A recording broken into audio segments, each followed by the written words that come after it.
space. And with stereophonic recording, the feeling of space and perspective is brought to you.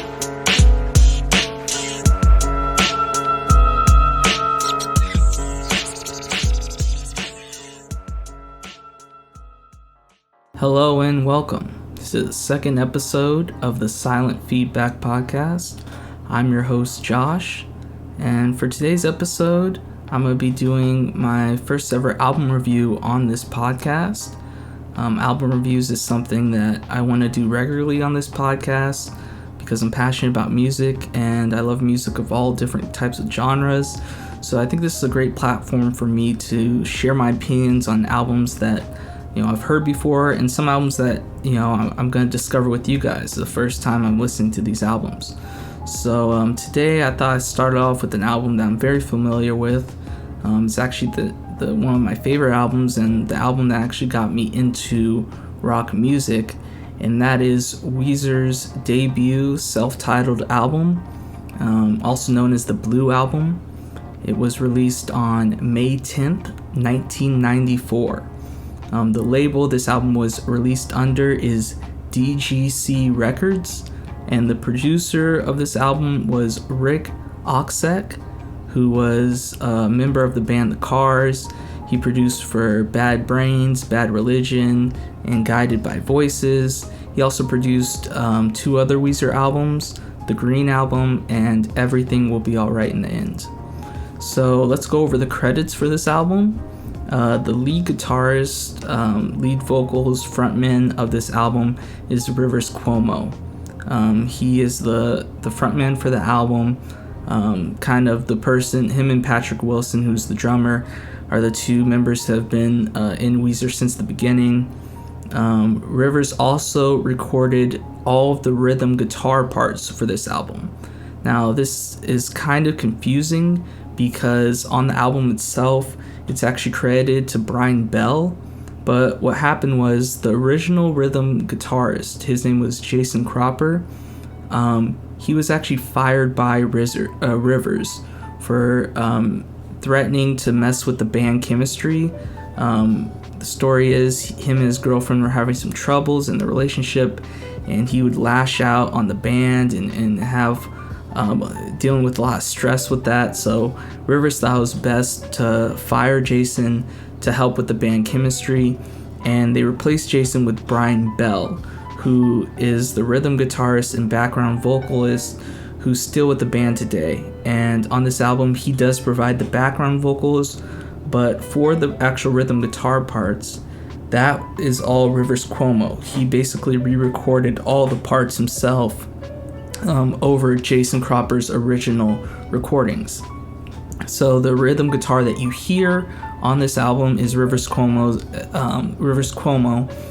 as well as the lead guitar. So all the guitar you hear on this album is done by Rivers. The bassist of this album, the bassist of this band that you hear on this album is Matt Sharp. He also provides the backing vocals. He does kind of the high falsetto vocals that you hear throughout the album, while Brian Bell provides the more tenor vocals, backing vocals that you hear throughout the album. And then Patrick Wilson is the drummer. There are 3 singles that were released for this album. The first was Undone, the Sweater Song. Second was Buddy Holly, and the third is Say It Ain't So. All 3 of these singles had music videos, and specifically Buddy Holly was kind of the breakout single that really made the band very popular and kind of brought them into the mainstream. And there's a story behind that I'll get into later on in this review. Now, for the sales of this album, this currently is the best-selling Weezer album of all time. It has over 15 million copies sold worldwide, and it's a certified triple platinum album. In terms of genres, this is an alternative rock album. It goes into power pop, power punk, and emo on this album. And the album cover itself is very iconic. It's the 4 members of the band in a picture standing behind a blue background. Now, the album just reads Weezer on the top, so it's a self-titled album, but it's often referred to by fans, media, and the band itself as the Blue Album. The reason this is done is because after this album, they made future albums that also was the band standing in front of a background that changed colors. So they have an album called the Green Album, where it's the four of them in front of a green background, a Red Album, where it's the same thing, the four of them from a red background. So they decided to, reviewers, fans just always refer to this as the Blue Album. And in terms of reception, this album was very well received. It's considered by most to be one of the greatest albums that Weezer ever made, one of the greatest albums from the 90s, and Rolling Stone had it at number 294 in their top 500 greatest albums of all time. Pitchfork gave it 10 out of 10. So this is a very well-reviewed album, very highly acclaimed, and a lot of critics put this in their top 10 list of rock albums, especially from the 90s. So now I'm going to go over each song on this album, kind of give a background in each song, and my thoughts on the song. So the first song that starts off the album that you hear is My Name is Jonas. Now, this is a song that's written by Rivers and Patrick Wilson, who are the two main songwriters for this band, mainly Rivers, but Patrick Wilson also has written multiple songs for this band. But another writer, and this is kind of interesting, that's credited for this song is Jason Crawford, who, if you remember, I said earlier, was the original rhythm guitarist for this band, and he's actually credited for the acoustic guitar intro that you hear, that riff, that's very iconic. He is credited for creating that riff, and even though Rivers re-recorded that riff, and it's actually Rivers you hear, they do give him credit for that. But yeah, this song is a really great song, really great opener. I love how the acoustic guitar intro starts off the song, and it follows it up with that heavy distortion guitar that I feel like is a classic Weezer sound, that kind of soft to loud transition that, bands like the Pixies and Dinosaur Jr. did a lot in the 80s, that influenced bands like Nirvana. And as you can tell from this album and just looking through all these songs, was a big influence for Weezer. Throughout this song, you hear this loud and soft transition between the verses and the chorus. Another kind of Weezer staple that you hear in a lot of their songs is harmony between the background vocals and the lead vocals. And lead vocals on basically all the songs on this album were handled by Rivers, while the background vocals were Matt Sharp, who's the bassist, and Brian Bell. So the harmony between the three of them is really well done on this song. Also, the lyrics to me give this very chaotic, nonsensical feel. Kind of again reminds me of the Pixies a lot, where it sounds very surreal. The lyrics, where he's talking about the train that's going off the tracks. The foreman's not there. Again, you don't know if he's taking this literally about, a train going off the tracks. They're not, getting this construction done quick enough, or if it's more representative of symbolism of, talking about his family members maybe going off the tracks. I mean, you really don't know unless you hear it from him. So I like that this song is very open to interpretation. I also love the use of harmonics in this song, and they use this throughout the album. I really love the kind of, it gives us a unique feel that a lot of other pop punk albums of that time didn't have, where it's not just totally, guitars, bass, and drums. They would add in other instruments and softer instruments like the acoustic guitar and the harmonica into their songs. And this song, I love the use of the harmonica in this song. Also, the ending is really well done, and on a lot of these songs, the outros are just very well done, with the acoustic guitar riff coming back from the intro. So yeah, this is a great intro song, a great start-off song for the album that I really enjoyed. The next song on this album is No One Else. This song was written by Rivers Cuomo, and this is a song that's kind of controversial. Nowadays, it would be considered, and even back then, it's kind of a sexist song. It's taken from the viewpoint of, an overly jealous man talking about his girlfriend, trying to control her. And when you hear the lyrics, they are kind of staggering at first. They're kind of shocking. But in terms of music, the drumming is very good on this song. And this is, the first song, the drumming is good too, but this is the first song for me that you really hear the greatness of Patrick Wilson on the drums. And for me, this continues throughout the album. But this song in particular, I love the start with the drums on this song. And the background vocals, again, are just really helping out the structure of this song. The harmonization is very well done. And this is a very fast and heavy song that I feel like is a great transition from My Name is Jonas, which also is a heavy song but had more of an acoustic feel. So already the two songs, they have similarities, but they don't feel like they're the same. Now, in terms of the lyrics, this is a satirical song. So even though it's taken from the viewpoint of a sexist talking about controlling his girlfriend, it's actually a first part to the second song, the following song, which is called The World Has Turned and Left Me Here. So this is kind of the first part to that story. And it's taken from his point of view, not Rivers, but the point of view of like the sexist person who has this girlfriend that he's trying to control. So this is kind of the first part of the song, and the following song you kind of see what happens to that relationship. So that was No One Else. I really enjoyed this song. I think it's great that it showed the two sides of Weezer. One is the more acoustic, melodic side, and this song is more of like the heavier, faster, more traditional pop punk side.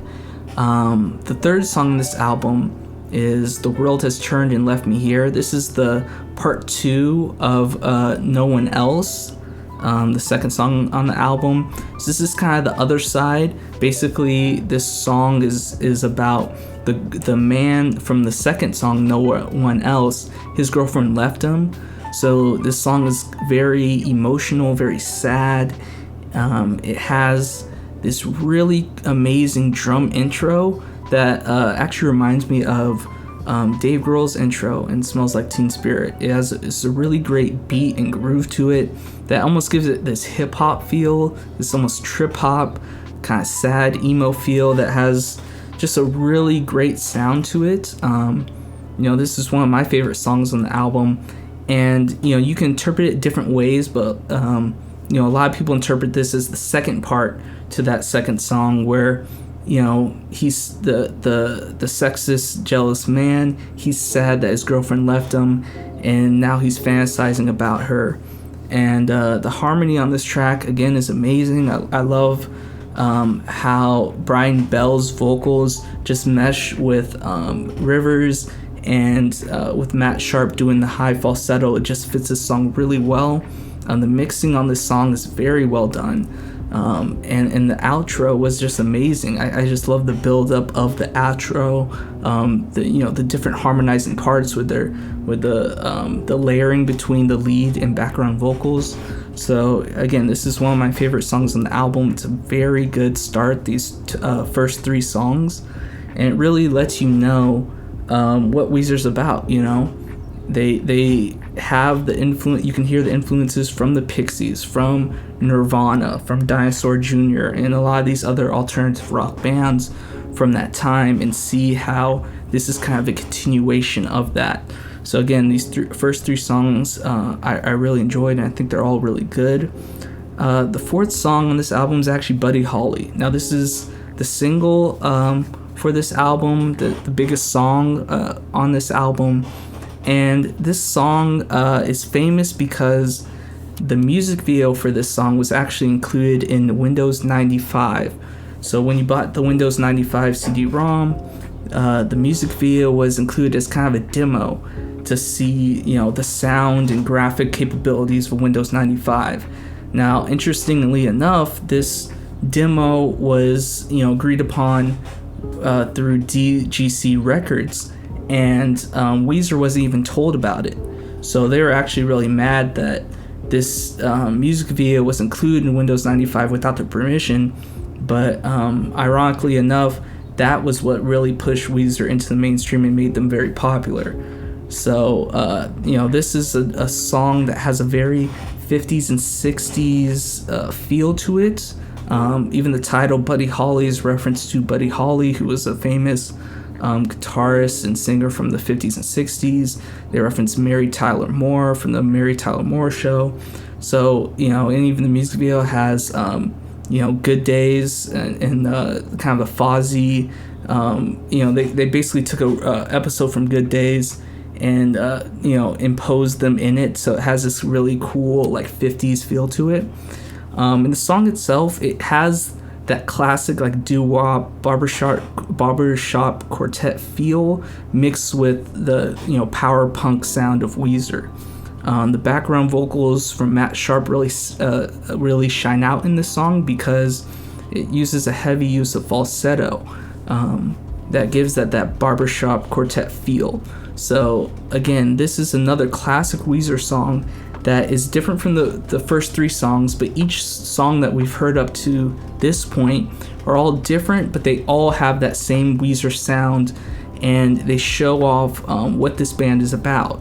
And this influence of the 50s and 60s is very common in a lot of their music because this is what they're fans of. And Rivers is definitely a fan of barbershop quartet and harmonizing and a cappella music, so you can hear it in this song. One of my favorite parts of the song is the breakdown / bridge section that goes straight into the solo. It's a really great solo on this song, and it's a great contrast to the chorus that's like the heavy guitars. The bridge and breakdown just really flow nice into the solo that goes back into the chorus. So it's a very catchy song, and it makes sense why this was chosen as one of the singles. It's a very good song.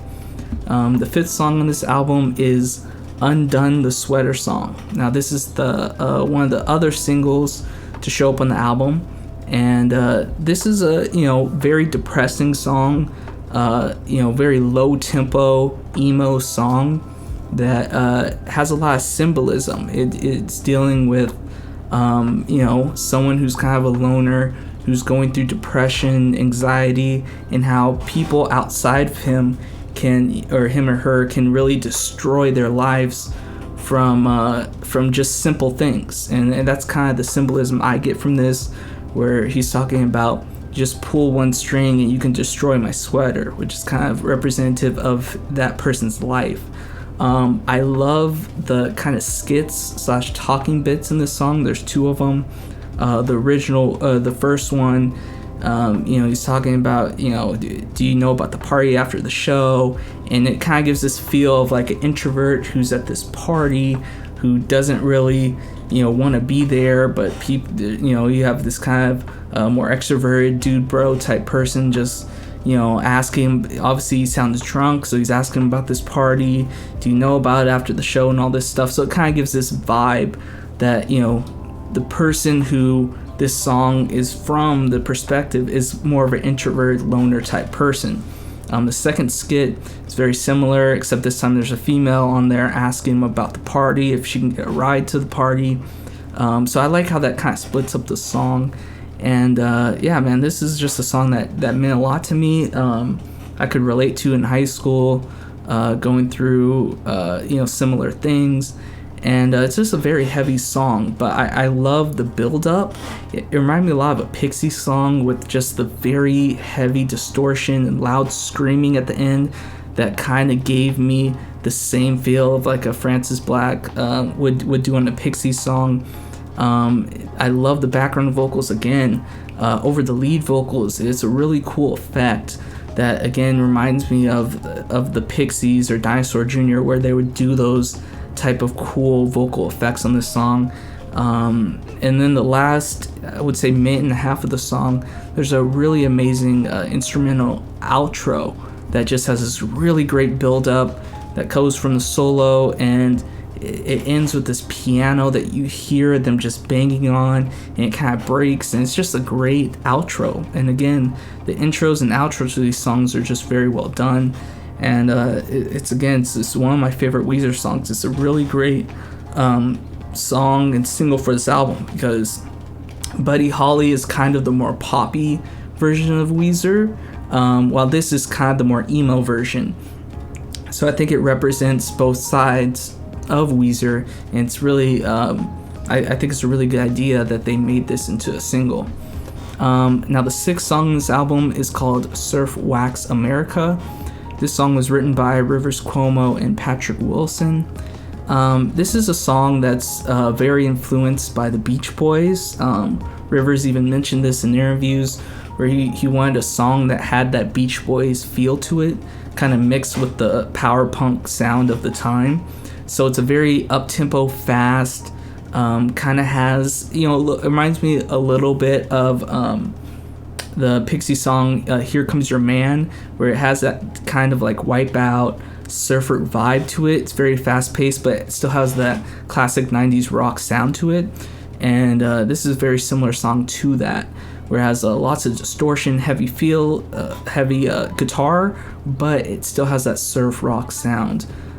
So it makes you want to headbang, but it has this really cool chorus effect on a lot of the guitars. So I really do like this song. I like the bridge, how it slows down in almost this acoustic whisper like singing, and then just builds back up, which is something Weezer does on a lot of their songs. Again, this loud, soft dynamic that I find very interesting. The lyrics I feel like are a little basic, but I feel like it fits the vibe of just kind of chill out summer vibes of this song. The next song on this album, and the seventh song, is Say It Ain't So. This was also written by Rivers Cuomo, and this is the last single to appear on this album. Now this is the song that actually got me into Weezer. I heard this song on the video game Rock Band. I've always played video games, and Rock Band and Guitar Hero were something that I really got into. And when I heard this song on Rock Band, I just really got into this song, and that got me into Weezer, and then that got me to buy this CD for this album, and that's just how I got into rock music. So this song, means a lot to me. It's also, in my opinion, the most emotional song on the album. This is a song that's very personal to Rivers, talking about the history of his family with alcoholism, and talking about his father and stepfather, becoming alcoholics, and especially his father being an alcoholic and leaving his mother, and then stepfather, going to the fridge when he was, a teenager, and seeing a can of beer there and being like, oh, is this going to be like my father again? Is my stepfather become an alcoholic and leave us?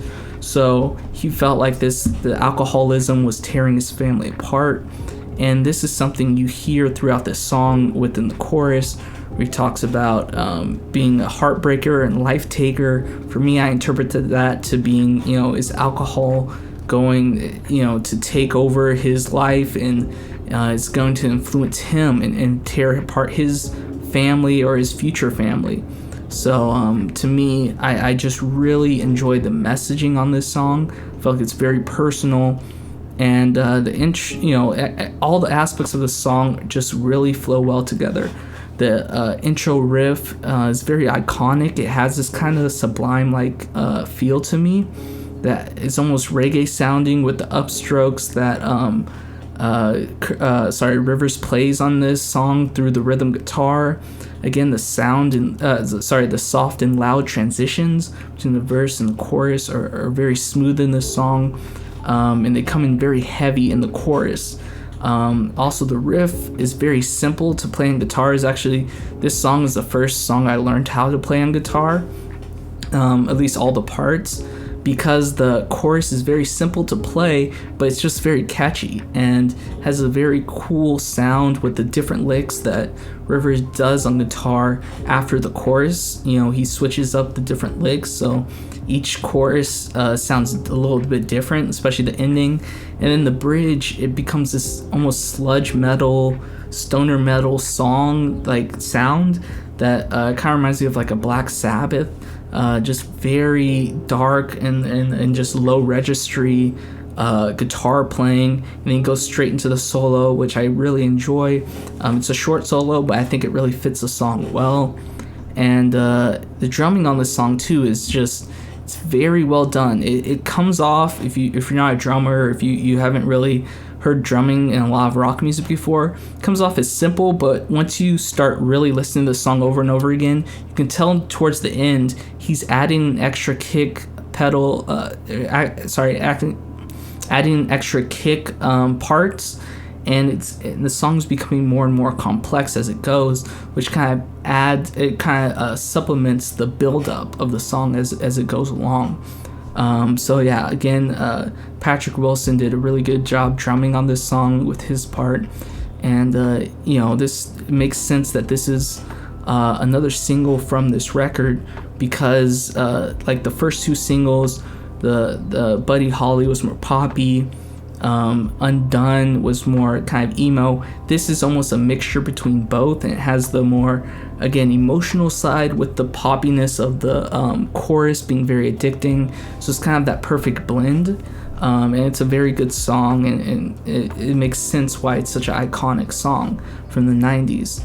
Now the 8th song on this album is In the Garage. This is another song written just by Rivers. And this is another emotional song.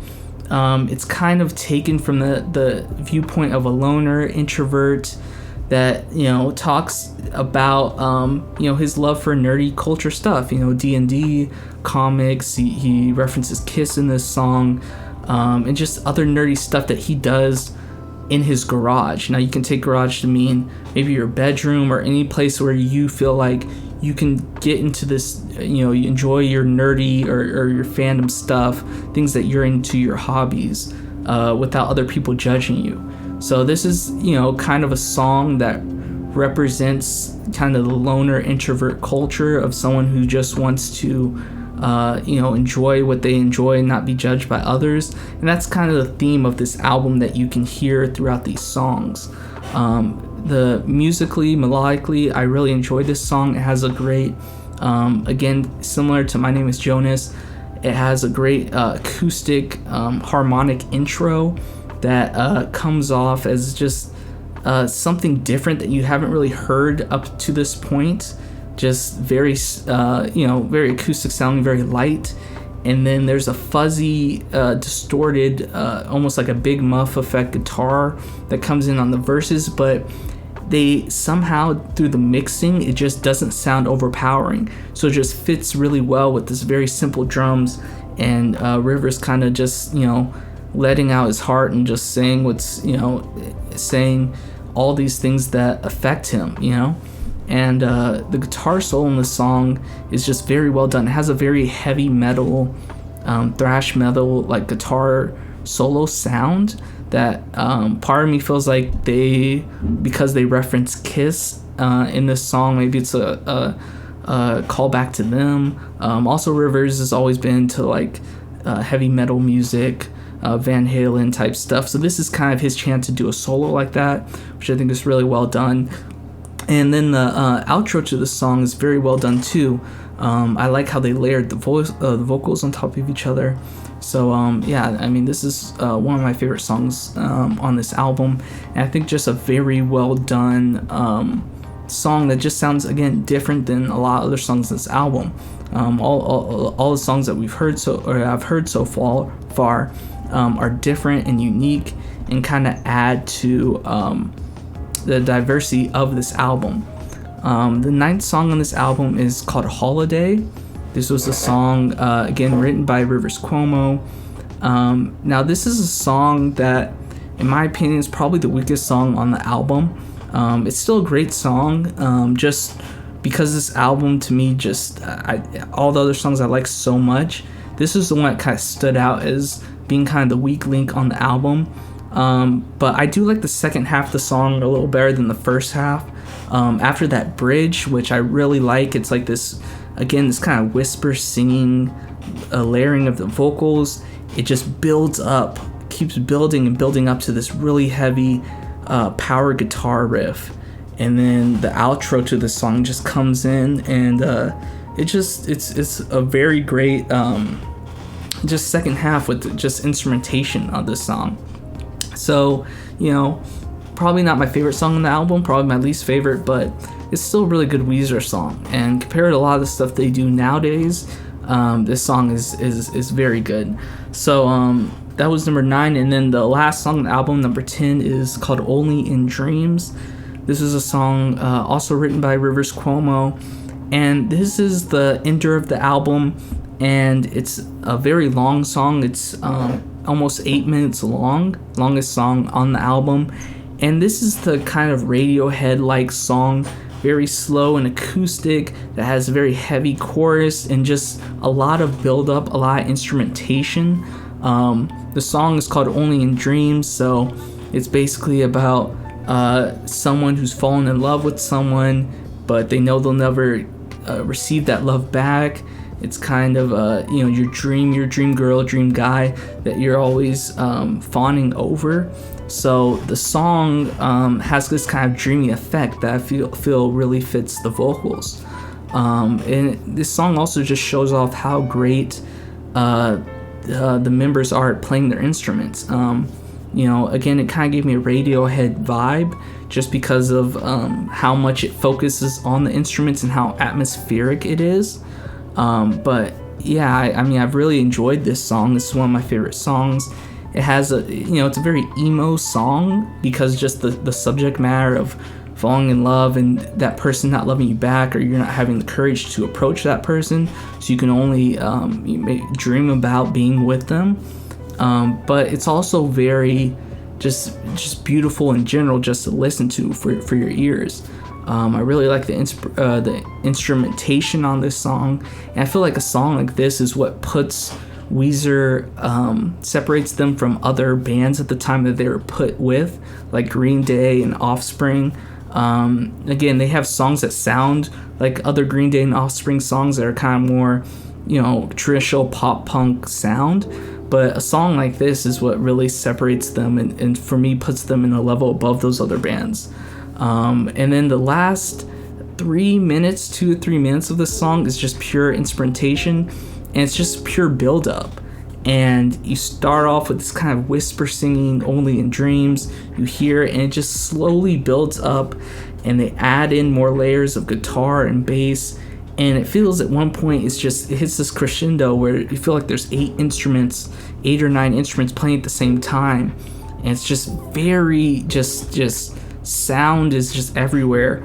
And then he just yells out that last Only in Dreams, and it's just so epic. The ending of this is so well done. Kind of reminds me of like a Dinosaur Jr. song where I know Jay Mastis, he does a lot of those layering in his songs. But yeah, it had that very same feel to it. And then the outro is really cool where it goes back to the acoustic beginning and just the bass. And that's all you hear. And the drums are taken out and everything. And then the acoustic goes out and you just hear the bass riff, which I think is really, really cool ender to this song. So that's all the songs on the regular release of the album. Now, there was a deluxe edition for this album that was released on March 23rd of 2004. So this was 10 years after this album actually came out. They released the deluxe edition, which had 7 new songs that were recorded in the same period, but they just didn't make the album. The deluxe edition also included live performances of different songs from around that time. But I thought I would do like a really quick review of these 7 songs that were on the deluxe edition that didn't. They were more like B-sides and rarities that didn't make the album. But as you'll see, all these songs are very good and honestly are better than a lot of the songs that they've released recently, the band Weezer, because a lot of their recent music just doesn't hold up to this classic stuff. But yeah, again, I thought I'd just go over all 7 songs really fast. Mykel and Carli is the first song on the Deluxe Edition. Again, this is written by Rivers Cuomo, and this is a song about Mykel and Carli Allen. These were 2 early supporters and fans of Weezer that were on the forums in the early days and supported the band by going to all their shows, inviting friends to their shows, giving making like cookies and treats for the band. So the band had this kind of friendship relationship with these 2 sisters, and they're referenced a lot throughout this album in different parts. You can hear Rivers might say like Mykel or Carli or whatever in different parts, and also in Undone, the Sweater song, the second skit, that's just the vocal skit between the kind of introverted guy being asked about the party and can he have a ride from this female. That female that you hear is actually Mykel Allen, who is one of the sisters. So I think it's really cool that they were included on this album. And unfortunately, they died in a car accident in 1997. So this song was written actually before their death, but this was a song that Rivers wrote for them, and it wasn't included on the album. But I do really like this song. It has a very garage in the garage sound to it, so it sounds a lot like the song In the Garage, where there's a lot of acoustic and harmonic, but it goes into this distortion guitar part. So overall, I really did enjoy that one. The second song on the Deluxe is Susanne. This was a song also written by Rivers Cuomo. This song is famous because it was used in the film Mallrats, which was directed by Kevin Smith. I'm pretty sure this was used in the credits to that movie. And that's where I first heard this song. I when I first got this album, I didn't actually listen to the Deluxe Edition. I just listened to the regular edition. So it wasn't until years later that I listened to the Deluxe Edition. But I actually I've seen the movie Mallrats, and I do remember this song and being like, what is this Weezer song, because I really enjoyed the song. I mean, it's one of my favorite kind of underrated Weezer songs that I feel like people don't really talk about. Which makes sense because it was on the Deluxe Edition. I mean, it wasn't on any of their studio album releases. But this song, it just feels like classic Weezer. It has this really cool, again, this vocal layering quartet feel to it with the classic Weezer power punk sound that just, again, reminds me a lot of like Buddy Holly, where it has that quartet feel but with the punk sound. And this one has a really cool tempo, like time signature change. I don't know what the time signature change actually is, but you can hear in the middle of the song like the drums slow down, and it's just like a really cool effect that they use. So yeah, that's a really good song, Susanne, that I feel like is really underrated. And if you're really like a true Weezer fan, you'll know about this song, and you'll know it's one of their best songs. The third song that they released is My Evaline. This is actually a cover of a classic Barber Quartet standard song that was written a long time ago, and this is only a 45-second song. It's basically a cappella, but they have acoustic guitar, so it's like acoustic and their vocals just kind of harmonize them, vocally harmonizing this quartet song. It's very short. It's probably, again, in terms of singing, I think they're really good singers for rock singers, especially of that time. But I wouldn't want to hear them just doing a totally vocal album, which they kind of did when they did the Teal album, 20 or so years later, that I didn't really like that much because it focused more on the vocals. And again, they're good singers for rock rock bands, but in terms of actually singing, I mean, they're this is not their specialty. So this is more of just a cover that they wanted to include. The fourth song is called Jamie. This was also written by Rivers Cuomo, and this is a song that I really enjoyed. It has a very heavy distortion guitar sound. It almost sounds like, to me, like a Smashing Pumpkins song, but like sung by Rivers Cuomo, which is kind of cool if you think of it like that. and it has this more rock feel that I feel like on their future albums, like Melodroid and I forgot the name of the album that everyone hates, or Make Believe, I think that's what it's called. On those albums, they kind of went more into the traditional rock, like very heavy sounds, and there wasn't a lot of like dynamics between loud and soft. This sounds like something that would fit in that era of Weezer. It doesn't sound like it would fit well on this album, but I still think it's a really good song, and I think it's another one of those songs that, if you're a fan of Weezer, you should definitely give it a listen. The fifth song that they had in the deluxe is called Paperface. Now, this is a song I really like. This is probably my favorite song that they include on the B-sides. This was written by Rivers Cuomo, and this song has a very classic punk feel. Reminds me of bands like The Adolescents or The Descendants, Bad Brains, and I'm curious because the producer of this album, Rick Oxlett, he actually produced for the Bad Brains and Bad Religion and some other punk bands. So I don't know if he had an influence on this song, but it definitely feels like something that it doesn't sound like Weezer at all. It doesn't have a Weezer sound at all. It just sounds like a kind of that classic punk. Almost sounds like something that Pixies would do. Just on more of like the punk side. But the interesting thing about this song, it includes the backing vocals from Jason Cropper, who's the original guitarist, and this is actually the first time you hear his vocals, because he wasn't included vocally on the album, and his vocals just sound a lot darker and more kind of traditional punk rocky. So this is a very interesting song. Again, I think it would fit better on like a Pinkerton than it would on the Blue album, so I can see why they didn't include it. But yeah, that's one of my favorite ones out of the 7 on this deluxe edition. Number 6 is called Lullaby for Wayne. This one was written by Rivers Cuomo and Patrick Wilson. And the drums, the first thing that stands out for the song are the drums are really well done.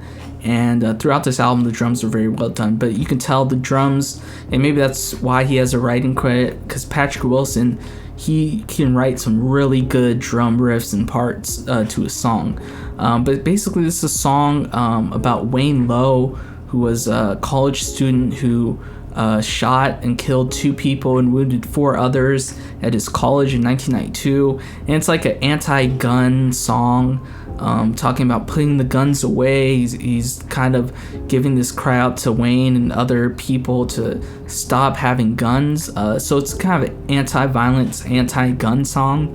Kind of remind me a little bit of the Pixies song "There Goes My Gun," which is similarly anti-gun, but that one's more sarcastic and surreal, to like edge to it in kind of a Pixies way.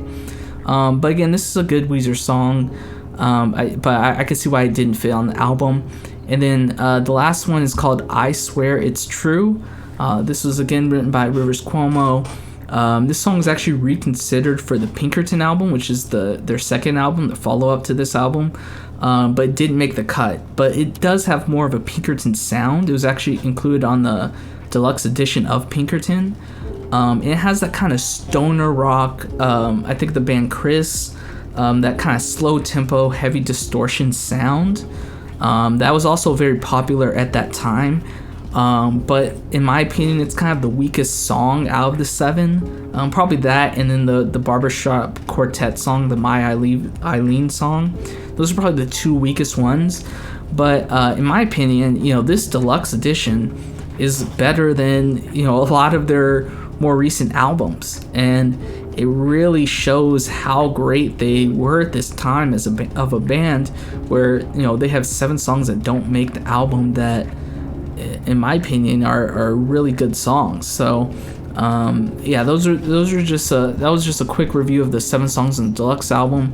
Again, the deluxe album has other live performances of different songs, but these were 7 songs that were not released before, that were made around the same time. So now I'm gonna go over kind of the takeaways for this album for me. The first takeaway I have is how great of a drummer Patrick Wilson is.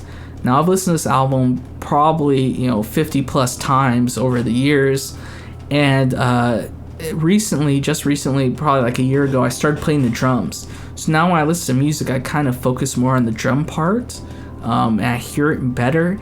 And I'm just amazed listening to this album how well of a drummer Patrick Wilson is, and how underrated he is, because a lot of people don't talk about him as a drummer, especially during that time.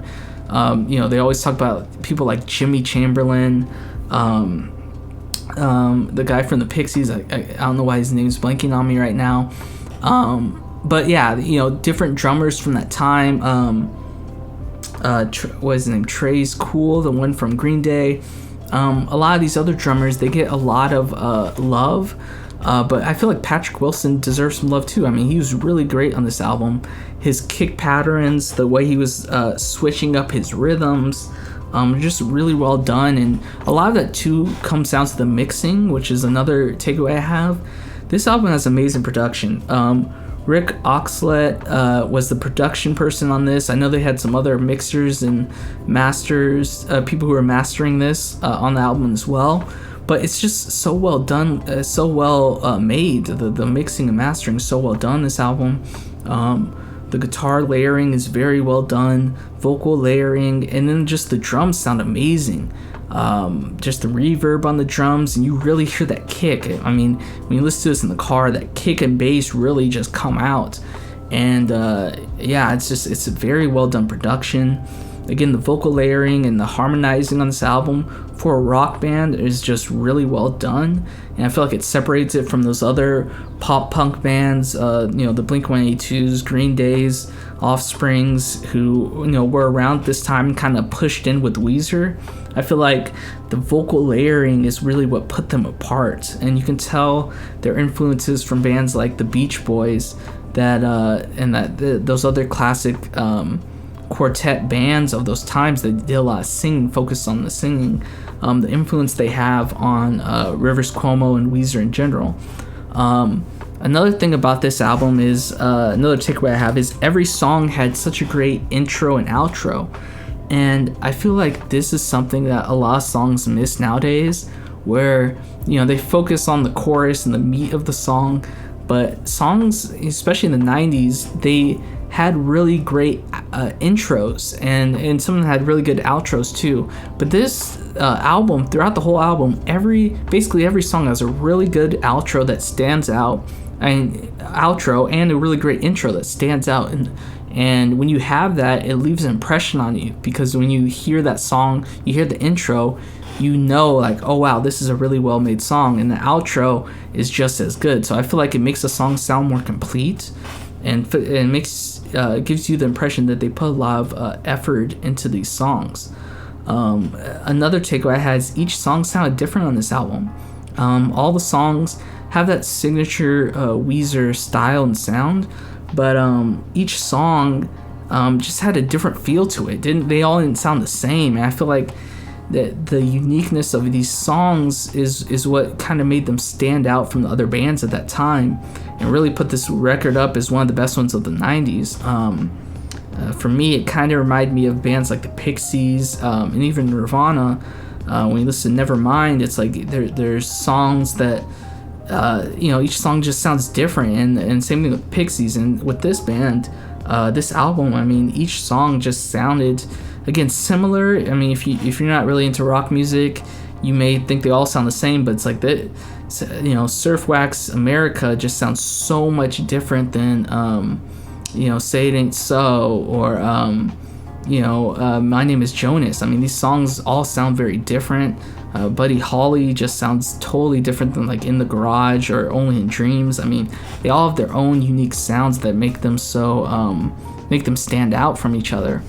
Also, this is a great song. I mean, this is a great album for me that I would recommend to someone who's not a rock music fan, because it has such diversity, and it's just very quick. It's only like a 30-40 minute album that just flows into each other. It's only 10 songs, and it's just very easy to listen to. It's very easy to listen to again, and I feel like this is a great introduction to people who maybe aren't into rock music. And for me, I wasn't into rock music, but when I heard this album, I immediately fell in love with the genre just because it just felt like well-made music that a lot of rock bands today don't really do, you know? So yeah, I mean, overall, I would rate this album 5 out of 5. I mean, it's 5 stars. It's one of my favorite albums of all time. And I wanted to include the top 3 songs on the album. This is in no particular order, but for me, and you know, to me, there's way more than, to me, basically every song on the album, probably except Holiday, I would put as in my top Weezer songs of all time, probably like top 20, just because all those songs are just so well done. And so it's really hard to come up with the top 3 songs of the album. But for me, that would be The World Has Turned and Left Me Here is one. Another one is In the Garage, and the third one would be Only in Dreams. Again, Undone, the swear song, it was definitely one of my favorite songs when I first heard the album, and I really connected to it going through high school, dealing with depression. Like that song really meant a lot to me. But for me, I mean, these top 3 songs, you know, you can't go wrong picking any of these songs, but for me, it's The World Has Turned and Left Me Here, In the Garage, and Only in Dreams. They're all great songs, and this is a really great album. Again, 5 out of 5. And yeah, I'm just really happy I got to do this album as the first one I'm reviewing on this podcast because it's one of my favorite albums of all time. So yeah, that's it for this album review. Again, this was Weezer's self-titled debut album, the Blue Album. And yeah, it's one of my favorite albums of all time. I would definitely recommend this to anyone who's trying to get into rock music or is already a rock fan and somehow hasn't heard this album. You know, if you judge Weezer off their more current stuff, I can see how they can, you know, you may not be interested in that current stuff and think, oh, you know, this is not the band for me. But I definitely recommend that you try out this first album because to me, it's one of the best rock albums of all time, and I feel like you know, a lot of people think that too. But when I think of bands like Nirvana and you know, Smashing Pumpkins, Radiohead, Weezer's just right up there with them in terms of 90s bands and albums that really changed music for that time. So yeah, man, this is the end of this review.